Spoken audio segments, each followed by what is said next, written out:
situation ndimo nyirimo ndabikura nkumva ntago biza pe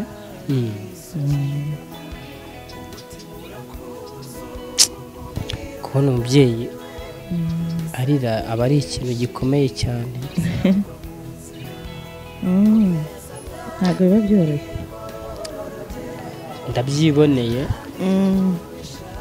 ariko sinzi uko nanjye kwerekeza mfite ntanzu mfite kuba nakwerekezamo abana mfite ariko nyuma divorce yazasoza wenda bikazagenda neza bitewe nuko tuzaba tugabanyijwe ubwo rero bantu mukurikirana iki kiganiro niyo mpamvu nyamukuru itumye ngerwaho n'ubu buzima bubi ndimo ari nayo mpamvu mbasaba mbinginga kugira ngo mumfashe mbe nabasha nano nakwegeka umusaya n'abana mu minsi mike nanjye ndakomeza mbikurikirane kandi buri wese uzakora akitanga Imana mwijuru izamuha umugisha mu buzima busanzwe kubera icyo utaganye ubuyobozi cyangwa abagufashe muri ibyo by'imanza ubuyobozi bubirimo ubuyobozi bubirimo barabizi barabizi bose barateganya iki barateganya ko urumva muri iyi minsi ntabwo byari byoroshye byari binyoroheye ariko ubu ngubu bo barateganya ko bazadukorera bazayihutisha wenda mu mezi 2 kabirarangiye muri amezi 2 mbonye ndambitse umusaya nta kibazo ntacyo byaba bitwaye mu buzima none se umuntu nimba ashobora kuba yanabikubwira cyangwa se ukabona n'ibimenyetso ikiza suko waba usa nkaho wigiye hirya ye gato babyita kuba wahonga ugasa nkaho ugiye ku ruhande ukasa nk'ujya ku ruhande rwe nabyo birashoboka ntabwo byoroshye birakomeye ntabwo byoroshye pe birakomeye ariko aho ngaho umuntu ari ngiye byanjye byarandenze hangana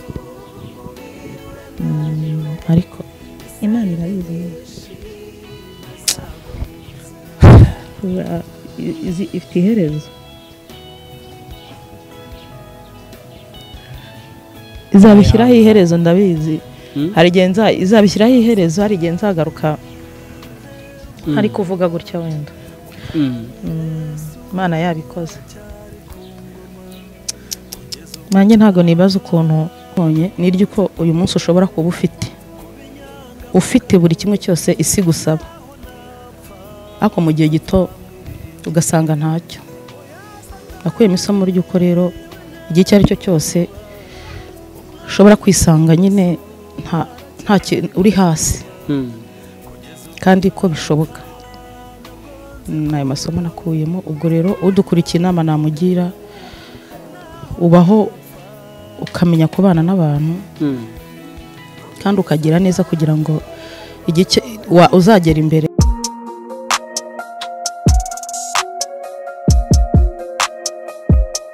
Impanuro TV ishakiro ry'amakuru yizewe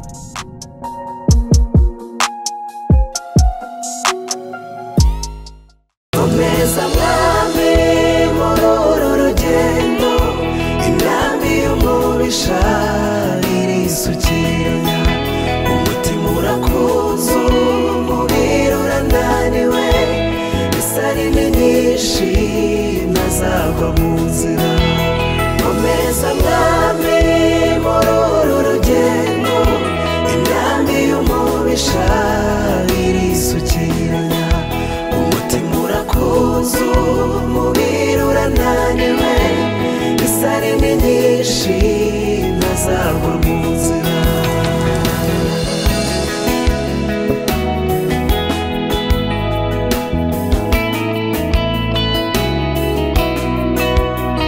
fata ukuboko tugendane mwami umutima wanjye umaze gucogora dore imvura irakubye ijoro riraguye mbere itabaza ntazagwa mu nzira ibiganiro byacu bya buri munsi ni Kiranuka TV nk'uko bisanzwe imbere ya kamera muri kuhabona umubyeyi ni umubyeyi bigaragara yuko ari mugari rwose Imana yahaye umugisha w'umubiri ariko abura ibyishimo abura umugisha w'ibyishimo uyu munsi wa none yaraduhamagaye tubwira ko afite situation imukomereye y'ubuzima bumugoye kandi ageze aho yitabaza inshuti n'abavandimwe arambwira ati wazambabariye rwose ukaza ukansura nkakuganiriza ku kibazo mfite kandi gikomeye by'umwihariko bitarenze muri iki cyumweru nibwo mbona iminsi yansatiriye. Turamwakira abanze atwibwire hanyuma twanzike n'inkuru y'ubuzima bwiwe. Karibu. Murakoze cyane. Nitwa Mumararungu Esther, ndi umubyeyi nk'uko umuvandimwe abivuze. Naramwitabaje, namwe mwese banyarwanda muzareba iki kiganiro. Ngerageza kumwitabaza bitewe na situation y'ubuzima ndimo kandi itanyoroheye. Ni ikibazo gikomeye cyane rero nagize, ariko hamwe namwe muzamfasha, hamwe n'Imana ndabizeye. Ubwo rero natangira mbabwira uko bimeze. Bajya baca umugani mu Kinyarwanda ngo imvura isi ntisakaye buri wese ego yanyagirwa. Umuntu uri buze kutwumva nawe ntaze kumva ko nawe bitamubaho. Ego byamubaho rwose, byamubaho biteye ubwoba. By'umwihariko Esther, ego guhaye ikaze imbere y'izi kamera. Tugiye kuganira, ariko ndabanza gusaba abantu badukurikiye hano kuri Kiranuka ntabwo ari ubwa mbere, si kabiri tubazanira inkuru nk'izi ngizi, ariko by'umwihariko ndizera ko Imana iri buze kuza kugukora ku mutima, ikaba yagutera kumva iki kiganiro, ikaba yanagukoresha, bityo ibintu byose bikagenda neza. Situation ijyanye no kwirukanwa mu nzu, kwirukanwa nta mperekeza, biri guturuka hehe? Se ni ubuyobozi bw'inzego z'ibanze, nabo mubana, ko bigaragara uko ugaragara ku mubiri, bigaragara yuko icyo kintu kitaba ku buzima bwawe. Byagenze gute? Urakoze. Byageze aho bingeraho, nanjye ntago nari nzi ko byangeraho. Ubu uko abantu bandeba gutya nako ndeba gutya, ndi muri situation ya divorce n'umugabo. Ubwo rero bikaba bibaye ngombwa ko nkomezanya nawe gushakisha uburyo divorce yarangira, ariko ntari kumwe nawe. Akaba ariyo mpamvu rero nta hantu ho kwerekeza mfite, nta nzu mfite kuba nakwerekezamo abana mfite, ariko nyuma ya divorce yazasoza wenda bikazagenda neza bitewe nuko tuzaba tugabanyijwe. Ubwo rero bantu mukurikirana iki kiganiro, niyo mpamvu nyamukuru itumye ngerwaho n'ubu buzima bubi ndimo, ari nayo mpamvu mbasaba mbinginga kugira ngo mumfashe mbe nabasha hano nakwegeka umusaya n'abana. Mu minsi mike nanjye ndakomeza mbikurikirane, kandi buri wese uzakora akitanga, Imana mwijuru izamuha umugisha. Mu buzima busanzwe ufite abana bangahe? Mu buzima busanzwe mfite ababebe babiri. Ufite abana babiri? Abakobwa? Umukobwa n'umuhungu. Uri muri divorce n'umugabo? Divorce n'umugabo, hari barihangana ntago ndi bubijye mu mizi kubera ko bitarasoza, ariko nemeye ko nyuma y'ikiganiro nzagaruka bisoje nkababwira muri detail neza kano ku kandi. Ariko nabo n'abantu bakuru ntago nabimuzi neza kubera ko ntago ndasoza. Ubwo rero niyo mpamvu mbasaba mbinginga kugira ngo bandwaneho, bamfashe. Akazi uko kaba kangana kose nakajyamo nkakaryamamo. Ikibi ni ukujya mu mbeho no mu muyaga muri iyi minsi, nabo barabibona imvura iri kugwa. None se umutware wawe nubwo muri gutandukana, ntabwo yagira icyo agufasha byibura ngo abana biwe babona aho barambika umusaya? Ni ukuvuga ngo icyabatandukanyije yahise agutererana muri byose? Yarantereranye cyane. Urumva iyo umuntu atagushaka ntaba nagushakana n'ibyawe byose. Yarantereranye, ariko muri uko kuntererana muri byose nta kintu na kimwe yabasha kumpa. Nizeye ko amategeko arahari kandi n'Imana irahari. Reka twinjire mu kiganiro neza. Hari ibintu nsa nkaho numva ntarasobanukirwa neza. Kuvuga ngo ngiye n'umugabo turimo turaburana divorce, ariko nubwo turi kuburana divorce ndi gusohorwa mu nzu. Mbere yuko habaho iki kintu kijyanye no gusohorwa mu nzu, wowe n'umugabo mwari mwumvikanye iki mbere yuko wisanga muri situation? Tubwire.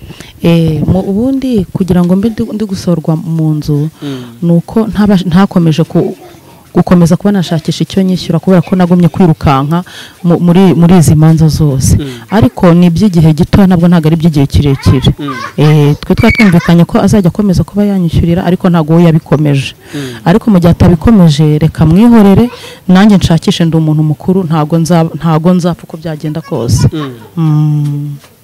we mwari mwemeranyijwe ko ari buba akomeza kazakomeza kumfasha mu gihe tutarasoza mu gihe tutarasoza imanza turimo kubera icyo utaganye ubuyobozi cyangwa abagufashe muri ibyo by'imanza ubuyobozi bubirimo ubuyobozi bubirimo barabizi barabizi bose barateganya iki barateganya ko urumva muri iyi minsi ntabwo byari byoroshye byari binyoroheye ariko ubu ngubu bo barateganya ko bazadukorera bazayihutisha wenda nko mu mezi 2 kabirarangiye muri aya mezi 2 rero mbonye ndambitse umusaya nta kibazo ntacyo byaba bitwaye mu buzima busanzwe we n'umugabo mwari mufite ubuzima bumeze gute ntabwo bwari ubuzima bubi ugereranyije bwari ubuzima buciriritse twarafatanyaga wafatanyaga kubaho umwe akabasha kuba yakwishyura inzu undi akabasha kuba yagira icyo akora mwabaga mu nzu mukodesha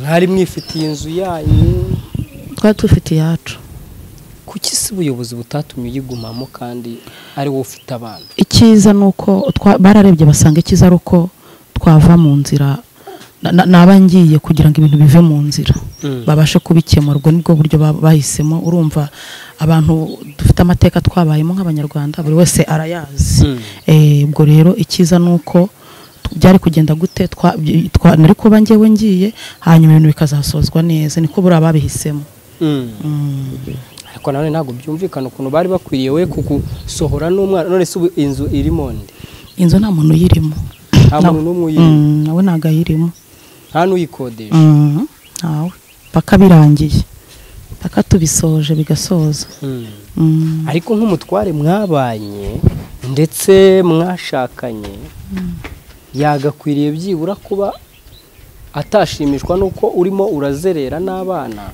nubwo iyo nzu nta bantu bayirimo ukaba uyigiyemo impamvu nyamukuru ngiye abantu nibamfashe mbanze mbashe kubona aho ndambika umusaya hanyuma we nubwo adashimishijwe n'ubwo buryo ndimo nta kibazo umuntu ni mugari umuntu ni mugari rwose nta kundi ushaka rero abantu bagufasha iki kugira ngo abantu bamfashe ntibanyishyurire inzu ukwezi kumwe cyangwa 2 byaba ari bihagije inzu ubamo se wishyura ngahe sa inzu ubamo wishyura ngahe 50 icyumba na salo kiba ari icyo ngicyo ari rwose Imana izabitura izabagirira neza ndabyizeye aha ngaha uri ari naho ngabo bana bari gusohoka banatubwire batuze bareke wenda no gucaracara muri kamera si byiza ntabwo aba bavandimwe ubera muri iyi nzu bakwihanganira ayo mezi 2 nibura iby'imanza byazarangira ukabishyura bagiye kuyikora bagiye kuyifata bayikore nese mama tubwize ukuri tuzi yuko ubuyobozi ari bwo bureba bukareba ufite abana wenda akaba ari we bwaha ahantu aba yikinze umusaya wenda nk'umugabo ho birumvikana ko yagenda akirwanaho none se kuki batabikoze gutyo rero urakoze kubaza icyo kibazo ibintu byacu twebwe biraremereye cyane ibintu byacu biraremereye rwose ni ibintu biremereye biri mu buyobozi nk'ubu ngubu nk'iyabana mfite nk'umubyeyi mfite nka mama nakamusanze akamfasha cyangwa se mfite na musaza wanjye niyo mpamvu nanjye ndi gutabaza byibuza nk'umuntu uri burebe iki kiganiro nk'ababyeyi bo bari kubyumva cyane abantu bubatse bo bari kubyumva cyane ni ikibazo gikomeye ahantu ndi ndagira ngo mu by'ukuri mpungishwe ni nk'ubuhungiro ngira ngo mbe ndimo n'abana nuko nguko bimeze ukaba uri mu buhungiro se kandi uri mu gihugu cyawe ni kwa kundi nyine umuntu abagira ngo ahunge umuntu he kuzaba ikintu gikomeye kibi nyuma he kuzaba ikintu gikomeye kitari cyiza ufite ubwoba se ko hagati yawe hashoboraga no kuzamo n'urupfu yego none se umuntu nimba ashobora kuba yanabikubwira cyangwa se ukabona n'ibimenyetso icyiza si uko waba usa nkaho wigiye hirya ye gato, babyita kuba wahunga, ugasa nkaho ugiye ku ruhande, ugasa nk'ujya ku ruhande rwe, nabyo birashoboka. ntabwo byoroshye, birakomeye. Ntabwo byoroshye pe, birakomeye. Ariko aha ngaha umuntu aribaza, nta bavandimwe ufite? Nta mama wawe ufite? Ntabo pe, ndi imfubyi, kandi ubupfubyi ni ikintu gikomeye cyane kibabaza. Ababizi bo barabizi. Ni ibintu bibi, ni ibintu bikomeye, ariko kubera ko hagati y'Imana n'abantu byose birashoboka. Birashoboka ko byagenda neza. Abantu rwose ndi kubatakira, ndabinginze. Ukuntu uri umubyeyi, ukuntu uri mwinshi, byambayeho ntari mbyiteguye, ntabwo nari mbyiteguye. ni kwa kundi nyine ikintu kizira umuntu kikaba kimugezeho. usanzwe se byibura usenga? Nta muntu ubaho atasenga. Ndasenga. Wasengeraga ese? Wasengeraga? Idini nasengeragamo n'Ababuranamu. Akaba ari abavandimwe barafasha Ababuranamu. Kuki utababwiye situation y'ubuzima wari urimo? Barabizi ku buryo batari kugufasha? Barabizi. Iyo baza kuba bari abamfasha ndumva ntabwo nari kuza kuri kamera. Si bano ba hano hirya? Oya, ntabwo ari hano hirya, n'abiyo nabaga ibyacu biri. Naba mu ntara nasengeragamo bisanzwe. Oya, nari ntariyakiriza n'ubusanzwe. Najyagamo bisanzwe, kandi witiyakirije bagufata nyine nk'umuntu wigendera gutya gusa. Muri ubwo buryo waje kuba imfubyi utese? ni ibyabaye mu mateka y'igihugu, abantu barabizi. Y'amateka. Mama, gusa abantu bo kuri kamera mama baragufasha iki? Uko bashobojwe. Niba nta n'umuvandimwe ufite? uko umuntu ashobojwe niko ari bubikore. Umva gufasha bituruka ku mutima w'umuntu. Ubundi se dusubiza inyuma wenda mu mateka yawe. Wenda ariyo washatse ryari? Nashatse muri 2007. 2007. Dusangize amateka ya fiançailles yawe. Icyo gihe mushakana n'umutware wawe cyari bimeze gute? Mugeza aho mubyarana abana mufitanye, byo byagiye bigenda gute kugeza nyine mwisanze mutandukanye? N'ubuzima busanzwe twabayemo nk'ubw'abandi bose basanzwe, twarateretanye bisanzwe, turaganira, turamenyana, turabana. Sa nk'unsangiza ubuhamya. Turabyarana. Ubwo nyine nibyo nzinjiramo cyane, mbabwira kugeza ku gutandukana tugezemo. Murateretana, mumaze guteretana murashakana, mwarashyingiwe byemewe n'amategeko se byibura? Yego, twarashyingiwe byemewe n'amategeko. Shyingiwe byemewe n'amategeko rwose. Ariko nta kitagira iherezo, buri iherezo riba rihari. Iherezo riba rihari rwose. None se ni ideni urimo muri iyi nzu ritumye bagukuramo? Nyine ni iyo situation itumye bagukura muri iyi nzu? Ikintu gitumye ntabwo urayishyura? Ikintu gitumye bankura muri iyi nzu ntabwo ndayishyura, nta bushobozi mfite bwo kuyishyura. Ni icyo ngicyo, nta kindi. N'ubuyobozi bwarambwiye buti nta kundi, nyine ubwo byagenda wiviremo, nta kundi. Ubuyobozi bwa hano subwo nta kintu bwagufasha? Ubuyobozi hanga muri uyu mudugudu uri? Ubuyobozi bukampa inzu se? Yego. Se niba udafite ubushobozi urajya kurara mu muhanda n'abana, urumva biri bugende gute? Gusa wowe uraza kwemera kuyivamo nta handi werekeje abana? Sinzi ubwo kuntu ubuyobozi buri bubigenze. Ese ubundi prive baguhaye iminsi ingahe? Bamaye iminsi 15, haraburamo iminsi 3 ngomba kwivamo kwa 5. Baguhaye prive y'iminsi 3? Y'iminsi 15 uharabura 3. Harabura 3. Umunsi ni kwa kabiri. Umunsi kwa kabiri, urumva ni kwa ejo ni kwa gatatu, kwa kane, kuwa gatanu uvemo. Iminsi 3. Subwo urumva ari 3 cyane 2? ubwo kwa uzavamo kuwa gatandatu. ubwo no kwa gatanu nawo nkushyizemo wose ubwo ni 2 n'ubushyiramo wose utazararamo subwo nabwo wamugane ubwo nari nibeshye ubwo ni 2 nese bo bitwaza iki mu kugukuramo no kuba ati katumukure muri ibyo n'ubundi hazaza abandi bazajya babasha kwishyura oya barashaka no banambwiye ko bashaka ngo kuyikora icyumba kimeze nk'igisadutse kuko gifatanye n'indi kiri dushe na toilette niko bakubwira nta kindi nicyo ngicyo bambwiye ese urumva hari ikindi bakubwira ugira ngo bakubwira ati amafaranga rero yawe ntaboneka nyine hari ibintu batakubwira ariko ngo bajye muri detail usibye se no kuba bagusohora mu nzu abana bo bariga umwana higa umwe ku itangira ry'amashuri ryatangiye higa umwe byose urabigenza gute papa wabo hari icyo ari bukore papa wabwo nabwo mu bintu agomba mu nshingano agomba ko leta igomba kumubaza nabyo birimo ubwo no mu byo agomba kuzabazwa nabyo wenda bizazamo ariko wenda nabonye aho ndambika umusaya kugeza ubu rero ni ibintu byawe ni ibintu by'igitangaza navuga ko ntarasobanukirwa 100%. Ese kugira ngo umugabo agufate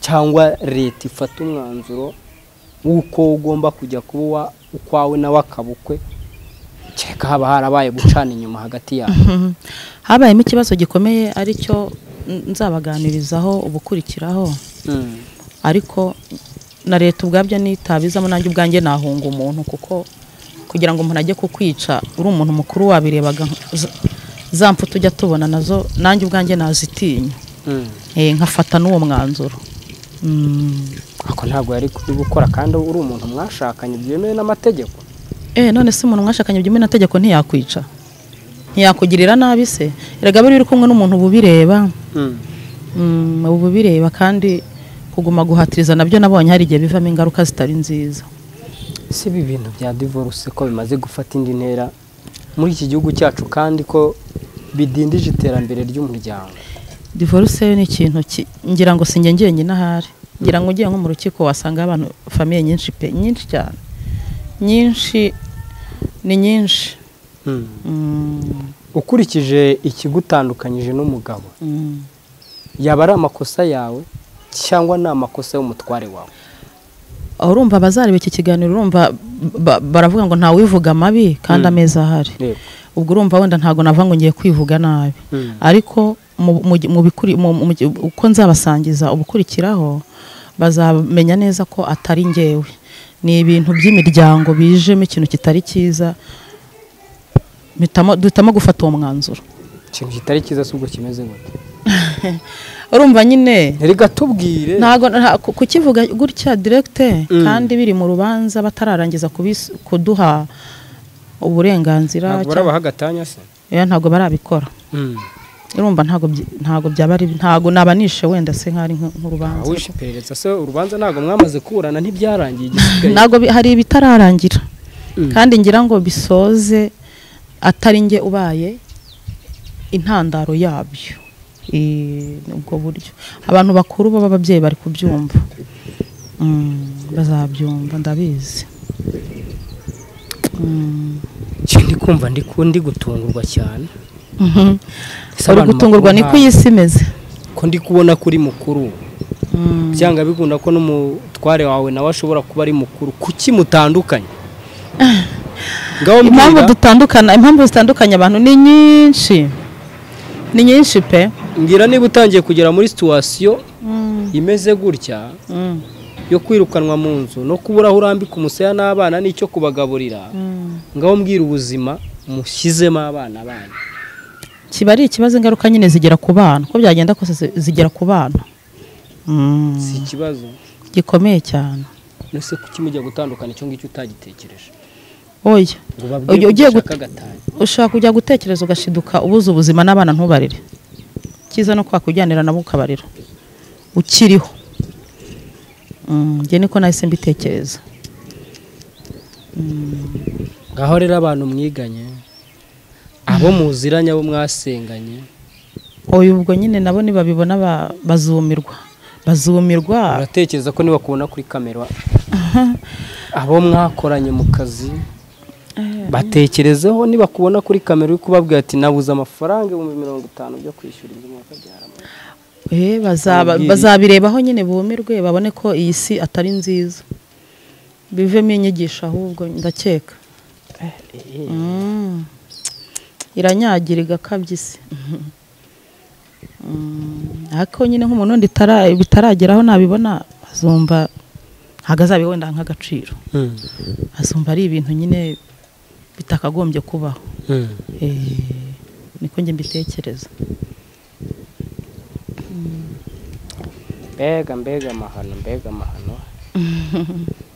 Mbega ibara mana yanjye. Ntabwo byoroshye. Ibyo mwese ntabwo byoroshye cyane cyane ibyo mu ngo noneho ni iyindi ntera pe. Ngurashaka na Bishop Gafaranga ukamwitabaza. Gafaranga ndamushaka cyane pe. Bishop Gafaranga surabona we yagufasha iki mubyeyi? Ntumva se kari na Bishop ansengere wenda. Oya nirya Gafaranga kubijyanye na komedia.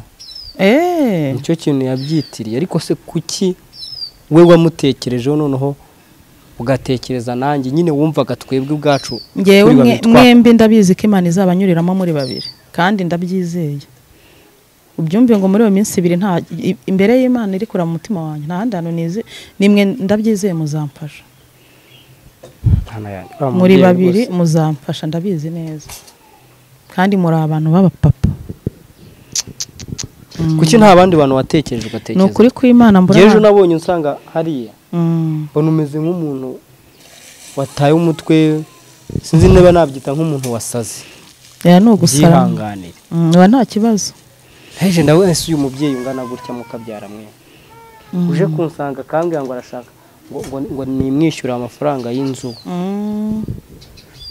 Nabanje kugira ngo ni imikino.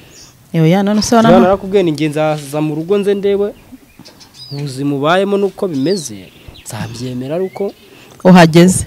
Hari n'abagenzi banjye banze kwemera pe. Ntago babyemeye. Barambwira ati reka nge sinajyayo. Urabona uratari umukire. Mana we. Bakwereze se tugahana gahunda ntubizi. Ndabizi. Ariko biratangaje. Imana nyine ibinagomba no kukunyuza mu bintu nk'ibi ngibi kugira ngo ubere abandi urugero. Kureba umuntu kamuvuga ukavuga kura ikintu kitashoboka kumugeraho ariko ukabona cyamugezeho. Nabyo mba mbona ari inyigisho. Niko mbitekereza kuko situation ndimo ntago inkwiriye pe. Umuntu wari wese wayibona. Wansura wese ntago kune yagahinda. Niba ari uko ibyo kurongora no kurongorwa ari ukubimera. Bishobora gufata umubyeyi nkawe w'icyubahiro bikagutesha agaciro kangana gutya. Wabigira uteze. Akindi kintu wabona ukora. Ngiye byanjye byarandenze. Hangana. Ariko Imana irabizi nyine. Ifite iherezo. Izabishyiraho iherezo ndabizi. Hari genza izabishyiraho iherezo, hari genza agaruka. Hari kuvuga gutya wenda. Imana yabikoze. Manje ntago nibaza ukuntu situation ndimo nyirimo. Ndabikura nkumva ntago biza pe.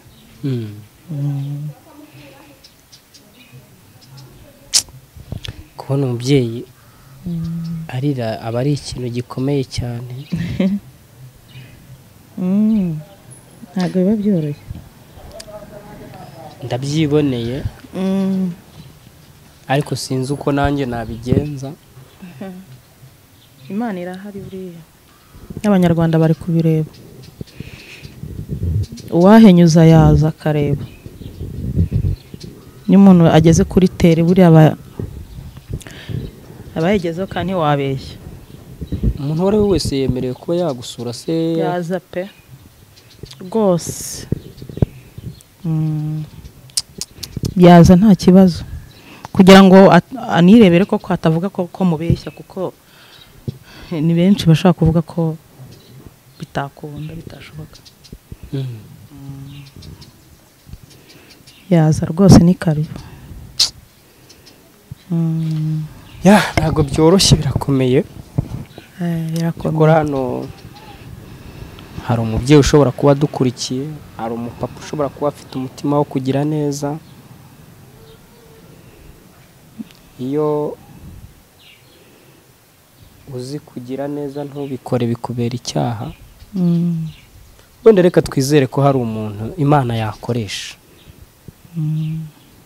Wenda nk'uko wabivuze cyangwa wabibonye ukabona ko hari umuntu naguhuza nawe, reka dukoreshe buno buryo bwa kamera wenda turebe. Birashoboka wenda. Inzira z'Imana ni nyinshi. Kugana abantu nkatwe rero tuba tutanafite n'amazu muri uyu mujyi wa Kigali. Agahinda akabunda kumvise niba uriyo wanari mfite n'inzu mu mujyi wa Kigali. Kuri kw'Imana mba nkubwiye nti ngwino ubugiye muri iyi ngiyi. Nkaba ndyamyemo pe. Ariko ikibazo nanone kukuryamisha se nta byo kurya. Ubwo najya ngenda. Wajya ugenda se bikagenda gute? Nyine mbwira tubwire. Nacuruza nk'ibishyimbo bya mitiyu wenda abana bakarya. Uri ku muhanda uri gucuruza mitiyu se ibishyimbo? Mitiyu y'ibishyimbo nayicuruza. Gusa kugira ngo upfe. Ubu ngubu icyo uri gushaka ni amafaranga, ubwo ni 1,100 cyo kwishyura amezi 2. Ubibonye se byibura urumva umusonga wakoroha? Byibura naba nduhutse, none se ko nafite iminsi 2 hano yonyine, ngo nyuma y'iyo minsi 2 ndabigenzana. Nyuma iminsi 2 itarashira Imana irakora igitangaza. Nimba barira igikore. Umura wirira. Nta mukuru wawe se ufite? Shana mukuru wanjye. Njye avutse ndi umukobwa mukuru mu rugo. Abandi se bo babaye mu buzima bumeze gute? Abandi ntago ari benshi, ni 2 gusa. Ni 2. Ntago turi benshi. Ngaho ubwira abantu badukurikiye, wenda hari umuntu wagukurikira akakumva. Baba bari kundeba wese kuri yicano akaba yagira ikintu yamfasha, Imana yazamuhemba. Namuha nomero, nashyiraho nomero. Nta kibazo wayitubwira. Nomero yanjye ni 078 68 50 078 68 50 94. Washobozwa yaca kuri iyo nomero nta kibazo.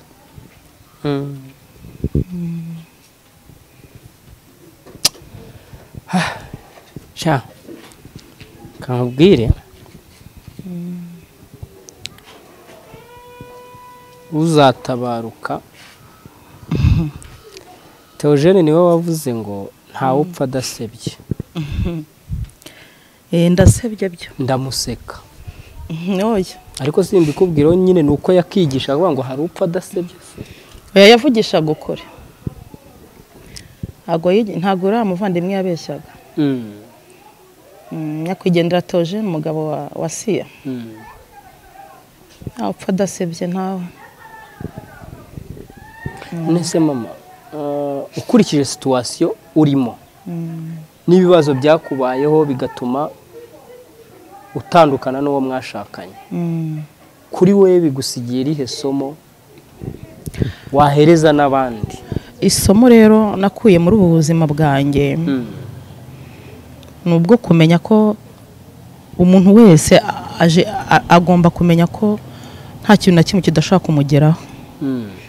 Uwo ari we wese ko amumeze kose, revo waba uriho yose, ugomba kwitegura ko isaha n'isaha ushaka kubona ikintu kigutunguye kandi ukumirwa kandi umuntu ashaka kuba yakureba gutya gusa inyuma. Kurebera inyuma bwo biratworohera kuko ni naho tubasha kureba, ntago warenganya umuntu. Ushaka kurebera umuntu inyuma bikoroha kuko niho tugeze amaso. Isomo niryo nanone kutarebera inyuma. Ubu sinshaka kurebera umuntu inyuma. Nakuyemo isomo ryo kutarebera umuntu inyuma. Kandi irindi somo nabonye ni iry'uko uyu munsi ushobora kuba ufite buri kimwe cyose isi gusaba, ariko mu gihe gito ugasanga ntacyo. Nakuyemo isomo ry'uko rero igihe icyo ari cyo cyose ushobora kwisanga nyine uri hasi kandi ko bishoboka. N'ayo masomo nakuyemo. Ubwo rero udukurikiye inama namugira, ubaho ukamenya kubana n'abantu kandi ukagira neza kugira ngo igihe uzagera imbere iyo neza hari igihe yazakubeshaho. Nibura se mu buzima bwawe igihe wari umeze neza nta ntambara z'urugo wari ufite, hari abantu waba warafashije wenda ngo Imana ibishingireho yibuka imirimo wakoze? Ngiye kugeza tureke na mbere n'ubu ndi muri ubu buzima, wenda ntazabura umuntu ureba ikiganiro akamenya ntabwo ndi umuntu mubi. Ntabwo wabura umuntu ukumenya uko byagenda kose. Igihe cyose umuntu anyitabaje ngomba kuba mpari kandi Imana irabizi ko mbikora kandi n'umutima mwiza. N'ubu ngubu bari kunyirukana mpagize uza twararanamo iyo minsi 2 twayiraranamo. Nihi matera se utu tuntu ndi kureba hano mu nzu, utu duconco twose ubu nibagusohora uzirukankana natwo?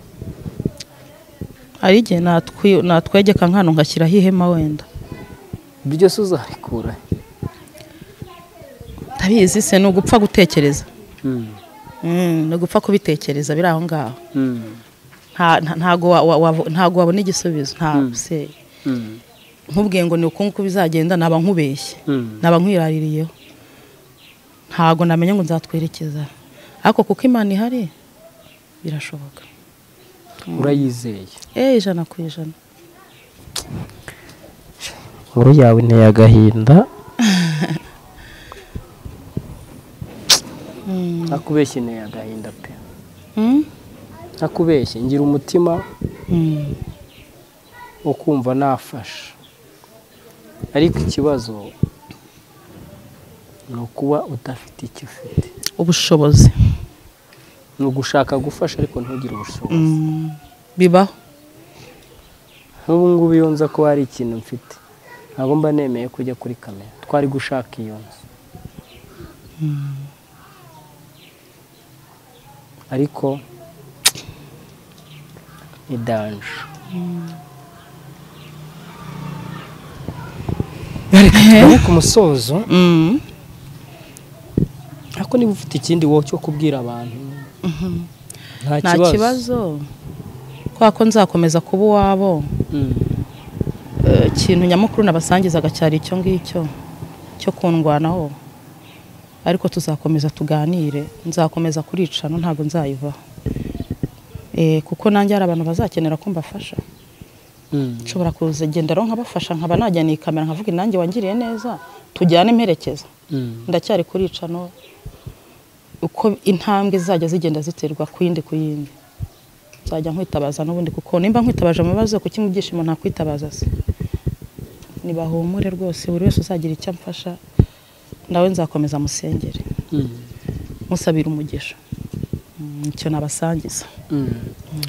Bantu mudukurikiye mwese aho mugiye muherereye, Esther ndamuzanye. Uwacu ni mushiki wacu, ni umuvandimwe. Shobora kuba uwo bashakanye wenda atari kumwumva, ariko we wamwumva kandi ukamutega ugutwi.